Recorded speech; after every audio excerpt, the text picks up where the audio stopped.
Hi everyone, welcome back to the Bong academy YouTube channel. আমি তোমাদের সৌমেন দা। তো বন্ধুরা, তোমাদের যে ডাব্লিউবিপি ওবিসি কেস সেটার খেলা কিন্তু জমে গেছে, ঠিক আছে।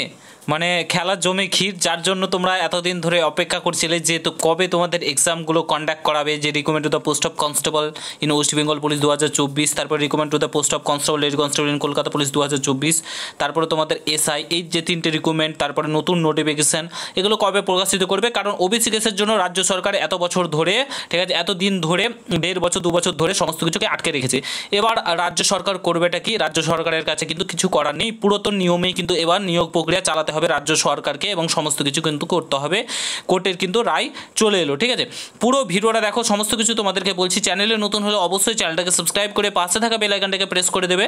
যখনই আমি নতুন ভিডিও আপলোড করবো তার নোটিফিকেশন সর্বপ্রথম পেতে অতি অবশ্যই চ্যানেলটাকে সাবস্ক্রাইব করে দেবে। অন স্ক্রিন তাও আমরা দেখতে পাচ্ছ, এটা আজকের আর্টিকেলে প্রকাশিত হয়েছে। ওবিসি জট 2009-এর লিস্ট মেনে ভর্তি, ঠিক আছে। তোমরা বর্তমানে জানো এখন এইচএস হয়ে গেছে, রেজাল্ট প্রকাশিত হয়ে গেছে, এবং তারপরে ভর্তির প্রক্রিয়া শুরু হয় কলেজে।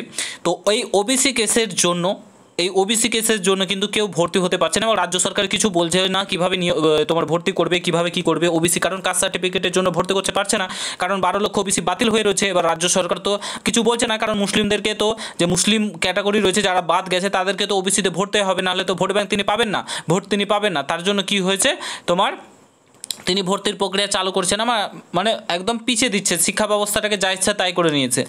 তো এবার কিছু করার নেই, কোর্টের কিন্তু অর্ডার এসে গেছে। কি বলেছে দেখো, তোমাদেরকে পড়ে শোনাচ্ছি। রাজ্যের ওবিসি তালিকা নিয়ে জটিলতায় স্কুল কলেজের ভর্তি ঘিরে যখন এত উদ্বিগ্নতা বাড়ছে, ঠিক তখনই আশার আলো দেখালো হাইকোর্ট, ঠিক আছে। আশার আলো কিন্তু দেখিয়েছে। আমরা 1.5 বছর ধরে বলে আসছি যে নিয়োগ প্রক্রিয়া চালাতে হবে, 2009 সালের যে লিস্ট রয়েছে সেটা মেনেই নিয়োগ প্রক্রিয়া চালাক। 10 সালের পর যে ওবিসিগুলো হয়েছে সেগুলোকে বাদ দিয়েই চালাক। পরবর্তীকালে যদি সেগুলোকে অ্যাড করে নেয় তাহলে অ্যাড করে নেবে, যেহেতু কোর্ট রায় দেয়, ঠিক আছে। কোর্টের রায়ের তো ঊর্ধ্বে কেউ নয়, বাট রাজ্য সরকার কিন্তু সেটা শোনেনি, কিন্তু এখন শুনতে বাধ্য। গত বছর হাইকোর্ট ডিভিশন বেঞ্চের নির্দেশে বাতিল হয়েছিল 2010 সাল, ও তারপরে ওবিসির তালিকা বুধবার বিচারপতি কৌশিক সিঙ্গেল বেঞ্চে রাজ্যের যে স্বাস্থ্য বিজ্ঞান বিশ্ববিদ্যালয়ের আওতায় ভর্তি নিয়ে জটিলতার যে সেটা কিন্তু কাটিয়েছে। 2009 সালে তালিকা মেনেই রায় দিয়েছে, অর্থাৎ 2009 সালের যে তালিকা রয়েছে সেটা মেনেই কিন্তু ভর্তির প্রক্রিয়া চালাতে হবে। সেই তালিকায় 66টি শ্রেণী কিন্তু চিহ্নিত রয়েছে, তারাই নিয়মিত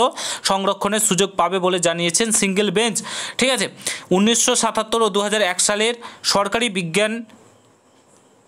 বিজ্ঞপ্তি অনুযায়ী এই সংরক্ষণের হার 7%, ঠিক আছে। অর্থাৎ তোমাদের এখান থেকে একটা জিনিস স্পষ্টত, 2009 সালের পর যে ওবিসিগুলো হয়েছে 10 সালের পর সেগুলো কিন্তু বাতিল। 12 লক্ষ ওবিসি বাতিল প্রক্রিয়া বাদ দিয়েই, মানে বাতিল করেই কিন্তু তোমাদের যে ভর্তির প্রক্রিয়া কিন্তু চালাতে হবে, হাইকোর্ট কিন্তু রায় দিয়েছে, ঠিক আছে।